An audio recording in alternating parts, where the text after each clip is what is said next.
my friend and colleague Steph, who is a supervisor at a high-quality childcare center out in the community, who's going to share a gender performance story experience that provides an example of how societal norms of masculinity and femininity are being challenged.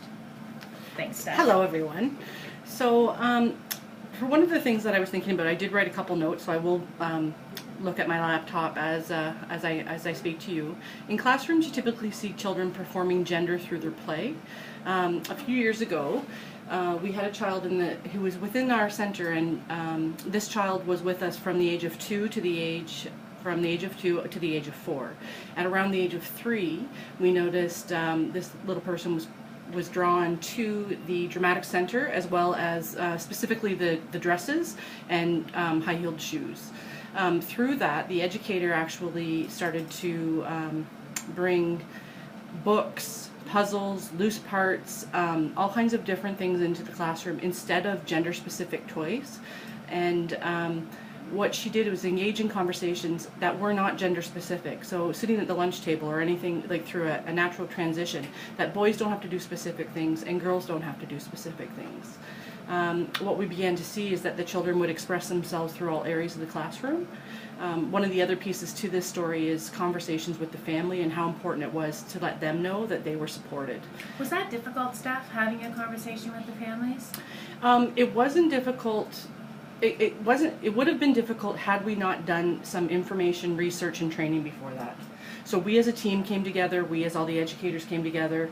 I spoke to my manager, manager spoke to people. We had professionals come in to talk to us in positive space training, and then we were able to speak with the family about the situation in order to support them so that they're feeling supported as well as the child. And did the parents feel, like, what was the general reaction of the parents? The parents were amazing. Great. And they felt like they told us that they could, like it was completely inclusive environment. Children did not, there was no bullying at 3 and 4, and that can happen.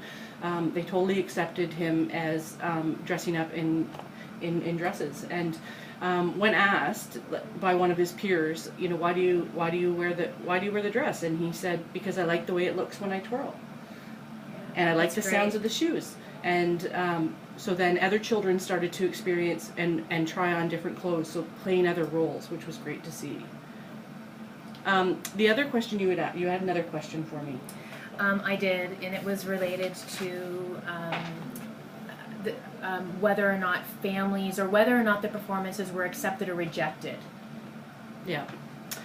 So I thought about that for a bit, and what I was thinking about was, I think our societal views are slowly changing. Like 20 years ago when I started out in this field, there were clear masculine and feminine roles for children in the classroom as well as toys. And it was seen in the classroom. Sure. It looked like that. Mr. Construction Worker was your puzzle, and the nurse was a female, right?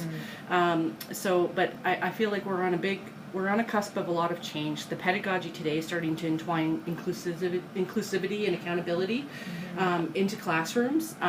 Just the thought of how does learning happen, there are 4 pillars. 2 of those pillars are belonging and engagement, right? So if you're not creating an environment that's full of belonging and engagement for your families and your children, you're not adhering to the 4 pillars as far as I'm concerned. So the play materials that we encourage are loose parts, outdoor play, things that are non-gender specific.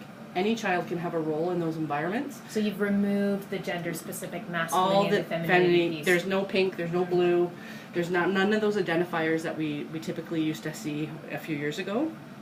The other piece to that is I feel that we as educators need to continue to challenge our beliefs and our values and our biases through reflective practice, through conversations with each other, through conversations with other professionals that may be an expert